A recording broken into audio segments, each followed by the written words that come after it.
วัสดีครับพี่น้องจะบอกไปตักกินเลยผมบอกมีหันหน้านี่ทำได้น้ำการพี่น้องจ้าเนาะลวกเส้น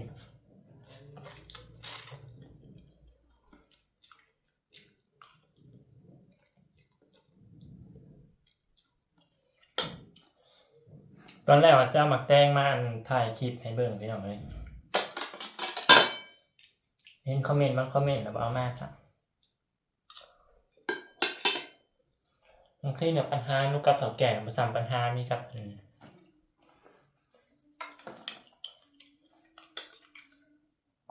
คนบางคนที่เขามาเบิ่งสัก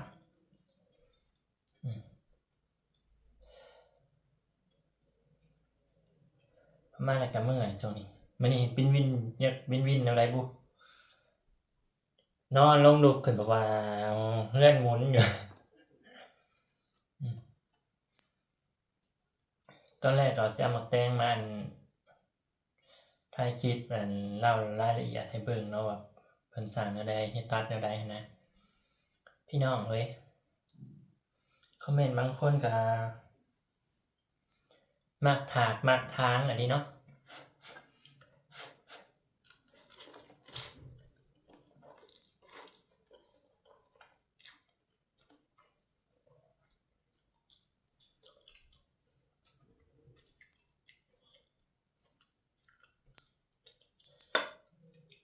มีคอมเมนต์หนึ่งเพิ่นว่าจริงๆเป็นน้ำซาวเอื้อยนั่นแหละเนาะอาซิแมนก็เป็นน้ำนูนนี่แหละค่ะเป็นน้ำนูนนี่แหละหนูบ่เข้าใจเฮาที่เป็นก็คือเฮาบ่เข้าใจภาษาเขานั่นแหละเนาะหลักๆก็คือบ่เข้าใจภาษานั่นแหละเพิ่นว่าตัดน้ำเฒ่าแก่เมียเฒ่าแก่ก็เฮ็ดแบบเมียเฒ่าแก่ตัดน้ำเฒ่าแก่ก็เฮ็ดแบบเฒ่าแก่ส่วนอาราบายนั้นเขาเป็นลูกจ้างเขาบ่แม่นเจ้าของก็สิเอามาหยังพี่น้องก็สิมาอธิบายให้เจ้าฟังเด้ออ้ายอาราบายที่ข่อยเว้านี่เป็นหยังเราต้องฟังครับคือเราบ่เป็นภาษาเนาะและอีกอย่างก็อาราบายนั้นคล้ายๆว่าเป็นญาติของเฒ่าแก่สินะใครเป็นญาติของเฒ่าแก่เพิ่นก็สิสร้างอาราบายว่าเฮ็ดแนวนี้แนวนี้แนวนี้เด้อแล้วก็มาบอกหนูว่าตัดแนวนี้แนวนี้ตัดการระบายแนวใดจังฟังอาราบายเนาะสิมาเว้าให้ฟังโอเคครับบ่ต้องก็คือเฮาตัดเนาะสมมุติว่าเฮาตัดหมากเรื่องคักๆนี่ตัดถูกต้องแล้วมันมีหมาก1หรือ2หมากที่มันมีเขียวๆน้อย1เนาะหรือว่าหัวเขียวเพิ่นก็สิติอันนี้บ่ผ่านอันชาติจังนี้บ่ให้ no อันเด no ชาติจังนี้บ่ให้ตัดแบบนี้เพิ่นก็สิว่าของเพิ่นดอกก็เลยตัดแบบเพิ่นตัดซะก็สิว่าฟังนั่นน่ะส่วนท่านส่วนวันอันระบายบ่แม่นอาจารย์นะแม่ค่ะแต่ที่ฟังก็คือเฮาบ่เป็นภาษาเนาะจักเฒ่าแก่กับระบายคุยหยังกันเฮาบ่ฮู้เนาะที่เฮาเฮ็ดได้ก็คือต้องฟังอย่างเดียวนะคะแล้วก็เฮ็ดตามเนาะเนื่องจากเฮาเป็นลูกจ้างที่เฮาบ่แม่นนายเนาะแล้วเพิ่นว่าอันเฮ็ดกับเมียเฒ่าแก่ก็ต้องเฮ็ดแบบเมียเฒ่าแก่ตัดกับเฒ่าแก่ก็ต้องเฮ็ดแบบเฒ่าแก่พี่น้องหนูตัดผู้เดียวหนูเสร็จแนวใดซะนะหนูตัดผู้เดียวได้ซะหนูสิเอาแบบของเฒ่าแก่กับเมียเฒ่าแก่มาใส่กันบ่ตัดออกมามันก็เขียวปนเหลืองโอ้คำเม่นบางคนก็ได้เนาะก็คือแบบเฒ่าแก่ก็สิบอกแบบนี้ตัดได้แบบนี้ตัดบ่ได้เมียเฒ่าแก่แบบนี้ตัดได้แบบนี้ตัดบ่ได้แต่ว่าตัวจริงกับที่เพิ่นบอกมันบ่ได้คือกันพี่น้องเลยตัวจริงกับที่เพิ่นบอกนะมันต้องเบิ่งด้วยตาเปล่าเท่านั้นและเฮาต้องตัดสินใจในหันว่าลูกนี้สามารถตัดได้ลูกนี้สามารถตัดบ่ได้ แล้วมันคล้ายๆแบบว่า ลูกที่เฮาตัดมันเป็นแบบว่า ลูกซี่เป็นซี่ตายนะพี่น้องเข้าใจบ่คือตัดผิดมาก็คือโดนนะประมาณนี้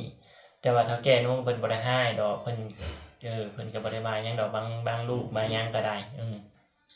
แต่ว่าคันบางคนก็ว่าอ้าวแล้วทำไมไม่ตัดแบบว่าให้ตัดตัวที่มันสุกอย่างเดียวแบบว่าตัดปัญหาออกตัวเขียวๆนี่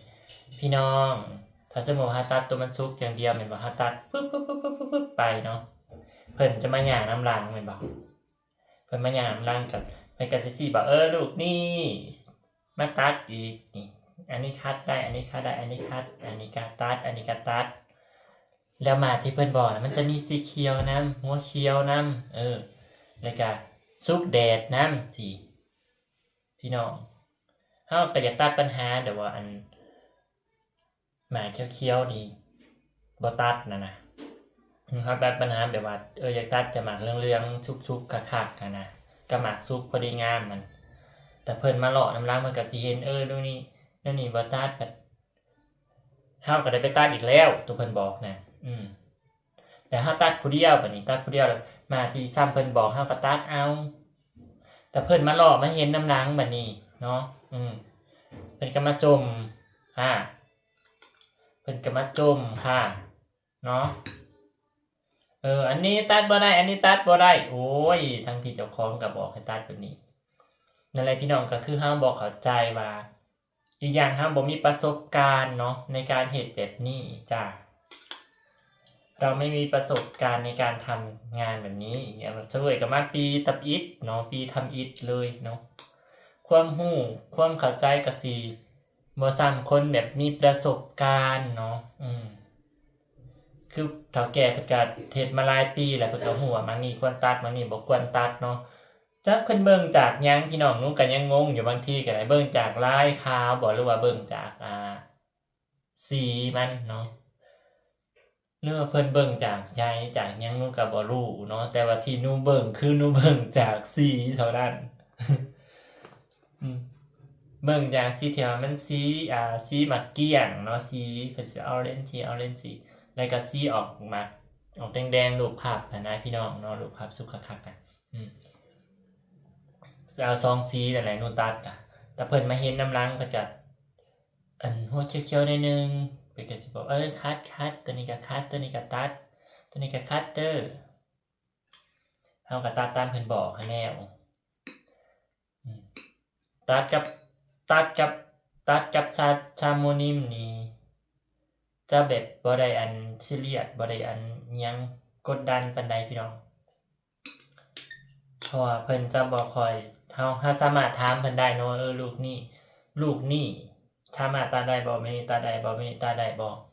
แต่ถ้าเฮาตัดผู้เดียวเฮากดดันพี่น้องเข้าใจบ่กดดันได้ลูกนี่ก็โอ้ยคือมันสุกลูกนี่ก็คือมันสุกเฮาก็ตัดเอาบางทีก็ได้ลูกนี่เพิ่นบอกให้ตัดได้แบบนี้เฮาก็ตัดเอาแต่บัดนี้เฮาตัดมันก็บ่คือกันเนาะพี่น้องเนาะบางคนก็สิบ่เข้าใจเพราะว่าบ่ได้เฮ็ดงานสวนหมักแตงบ่ฮู้ว่ามันสุกมันเป็นแนวใดเนาะอธิบายไปก็บ่เข้าใจบางคนก็ได้คือคอมเมนต์บางคอมเมนต์นั่นแหละหนูก็บ่ได้โทษเขาดอกหนูโทษเจ้าของแหน่เพราะหนูบ่เป็นภาษาเนาะบ่มีประสบการณ์บ่รู้ก็คือคลิปลงก่อนหน้านั้นแหละแบบ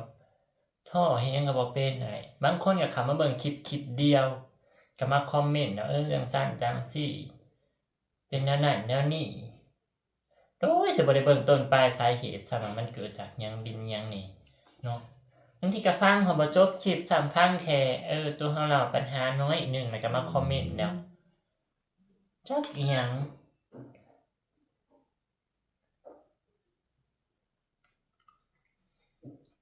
ประมาณนั้นก็เมื่อยนำเจ้าของบ่ได้เมื่อยนำไผดอกเมื่อยนำเจ้าของที่บ่เข้าใจย้อนฟังที่ว่าฟังเอาระบายก็เฮาก็บ่เข้าใจหั้นแล้วพี่น้องบ่เข้าใจภาษานั่นแหละบ่ฮู้ภาษาว่าบ่เป็นนั่นแหละยอมรับอะดีแหละว่าเฮาบ่เป็นทุกคนเขาก็มันก็ต้องมีผิดมีพลาดแหละเนาะพี่น้องเนาะพี่น้อง เสวยก็เฮ็ดงานมันได้ฮอด2 เดือนแล้วตัดหมักแตงก็ว่าไงจนสิตายคาหมักแตงแหละจนสิตายคาหมักแตงมาตัดหมักแตงก็ได้บางหมากเฮาก็ฮู้บางหมากเฮาก็แบบว่าเพิ่นจะบอกนะพี่น้องเพิ่นจะบอกแล้วเฮาสิงงบัดนี้นั่นถ้าสมมุติว่าเพิ่นบอกตัดแบบนี้อย่างเดียวหมากหัวเขียวๆอันนี้บ่ตัดคือเพิ่นตัดปัญหาปุ๊บแบบนี้หมากหัวเขียวบ่ให้ตัดหมากอันสุกแดดบ่ให้ตัดหมากสุกอันเขียวๆนี่บ่ให้ตัดถ้าตัดเอาแต่หมากสมๆเฮาก็สิบ่ได้มีปัญหาหยังมากมายดอกอันนี้หมากหัวเขียวสำนี้ก็ให้ตัดเด้อหมากอันอ๋อเขียวๆสำนี้ก็ให้ตัดเด้อแล้วก็หมากสุกเขียวนี่ก็ตัดมันแหละงงอันนี้นั่นค่ะมันแหละงงก็ไม่เข้าใจภาษาต้องแปลภาษาว่ามากันเขาพูดอย่างนั้นจริงไหมถ้าแกพูดแบบนี้จริงไหมพี่น้องตัวจริงกับว่าไงคือ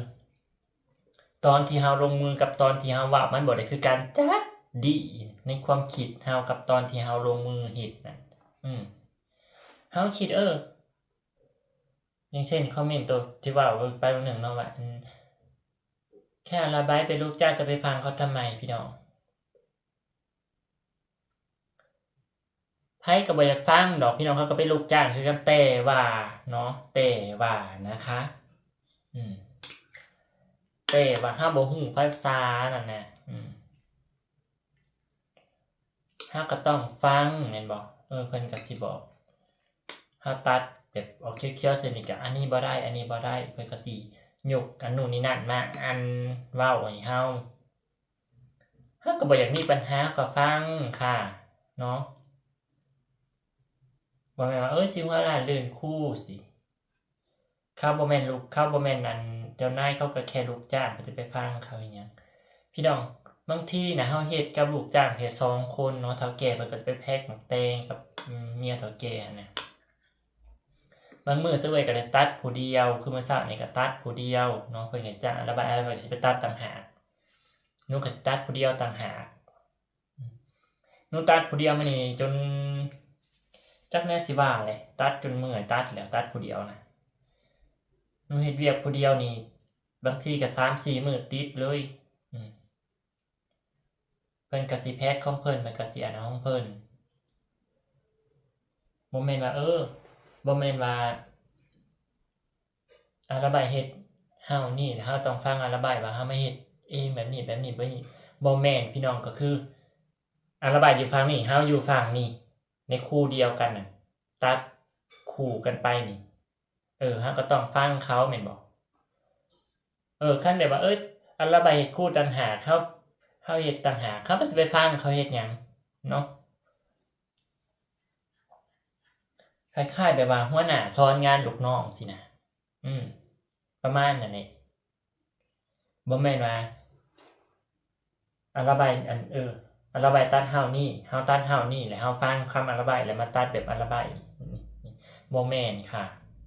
ก็คือตัดคู่กันไปสิตัดในคู่เดียวกันน่ะตัดคู่กันระบายอยู่ข้างนี้นู้นก็อยู่ข้างนี้ระบายอยู่ทางกลางอยู่ทางขอบสินะเขาก็ต้องฟังเขาแม่นบ่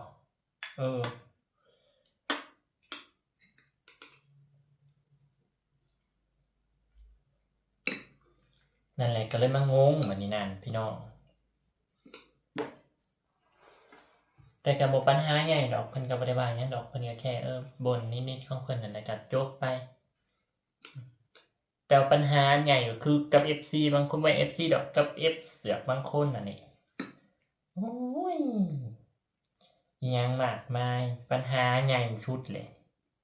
บางคนอย่ามีปัญหากับ FC ดอกพี่น้องหนูน่ะบ่ได้มีปัญหากับเขาดอกบางทีเขาก็ไม่มีปัญหากับหนู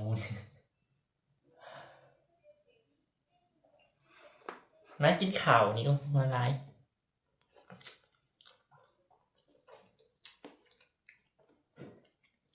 กินแล้วก็นอนสู่งานต่อ มื้ออื่นเลยตัดผู้เดียวเองนี่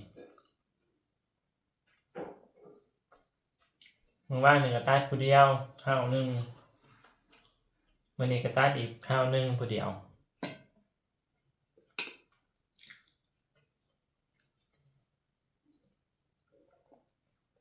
เฮาก็พยายามตัดเอาแต่หมากสุกๆหั้นน่ะพี่น้องเอ้ยก็บ่ได้ใส่ใจดอกบางทีเฒ่าแก่เพิ่นบอกก็ได้แต่คือบางทีเฮาก็ท้อกับชีวิตแล้วเฮาก็เลยมาลงคลิปเว้าลงคลิปนะพี่น้องนั่นก็คือท้อแล้วบ่มีบ่อนระบายเข้าใจบ่เฮาสิโทรไปหาผู้นั้นผู้นี้ไประบายผู้นั้นผู้นี้ไปมันก็บ่คือแม่นบ่อีกอย่างเฮาก็บ่ได้เฮ็ดชวนแบบเฮาบางคันสมมุติโทรมาบ้านก็เฮาก็บ่ฮู้เขาแค่รับฟังซื่อๆ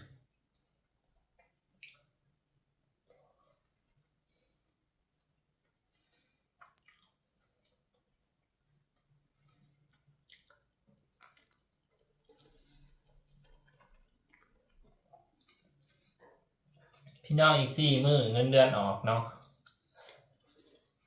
อีก4วันเงินเดือนเสวยออกเดือนที่2แล้วนะคะ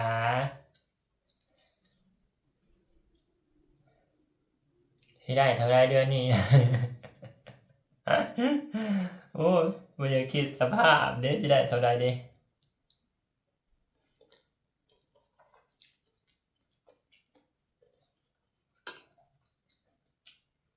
ได้ซ้ำเก่าหรือได้ลื่นเก่าเด้พี่น้องแต่เงินเดือนออกเสวยก็สิถ่ายคลิปให้เบิ่งอยู่แต่ว่าสิบ่ไว้จำนวนให้ฟังเนาะ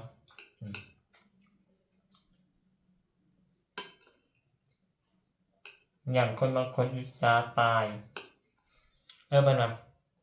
คอมเมนต์ว่าว้าวโลดซะเว้ยไผอิจฉาก็อิจฉาแล้วก็บ่ได้หาข้าวเฮากินก็บ่ได้หาเงินให้เฮาใช้แม่นบางคนก็เว้าสิตายสิย่างเว้าให้เฮานะจักเจ้าของดีส่ำใดผู้ดีน่ะเขาบ่เว้าพี่น้องเอ้ยพวกเอาให้น่ะคือคุณแม่คุณพี่อยากจะที่ใจดีบางหลายคนน่ะที่เพิ่นฝากให้ใช่ที่เพิ่นซื้อของให้สิเพิ่นบ่ได้เว้าจักคำเพิ่นบ่ได้มาคอมเมนต์จังซั่นจังซี่เพิ่นผู้มาคอมเมนต์น่ะโอ้ยบ่ได้ให้อิหยังมีแต่มาแชะมาอยากมีปัญหากับเฮานะว่าง่ายก็ได้หาเรื่อง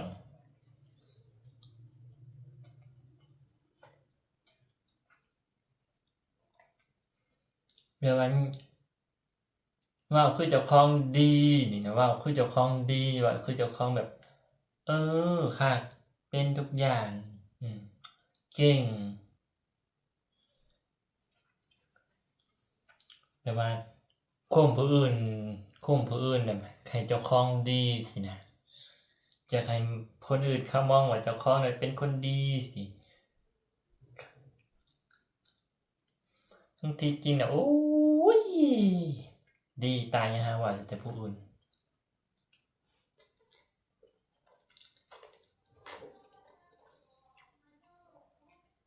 เห็นเฮาได้น้อยหนึ่งใจสะดุดสิขาดอิจฉา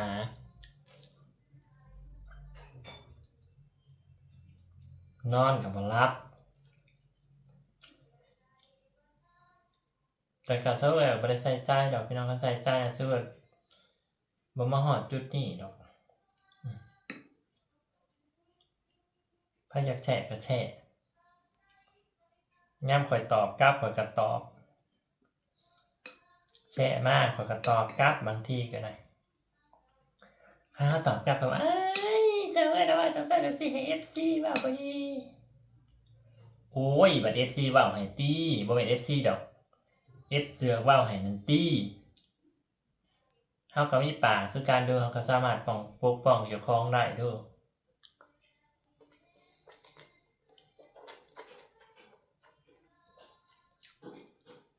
แล้วพี่น้องเอ้ยจบคลิปส่ำนี้แหละเนาะขอบคุณทุกกำลังใจพี่น้องขอโทษขออภัยหลายๆบางคำก็ได้สิบ่เว้าอีกแล้วเรื่องหมักแตงนี่พี่น้องเนาะจะไม่พูดละยังกับคันนั้นอาดานอาลีกับสิมาระบายลงในคลิปคือเก่าเนาะได้กับฝากเบิ่งฝากชมคือเก่าเด้อเนาะเรื่องได้ที เขามีปัญหาแล้วบ่มีบ่อนระบายก็สิมาระบายในคลิปเนี่ยให้พี่น้องฟังเนาะบางคนก็สิว่าเรื่องส่วนตัวมาอธิบายให้คนอื่นฟังโอ้ยแล้วแต่พระที่คิดแหละขออธิบายขอสบายใจขอก็พอขอบคุณทุกกำลังใจด้วยพี่น้องคลิปหน้าพอกันเด้อคลิปนี้กินข้าวก่อนเนาะพี่น้องกลับมาม่ามื้อนี้แล้วก็สินอนเนาะขอบคุณทุกกำลังใจนะคะเจอกันคลิปหน้าค่ะ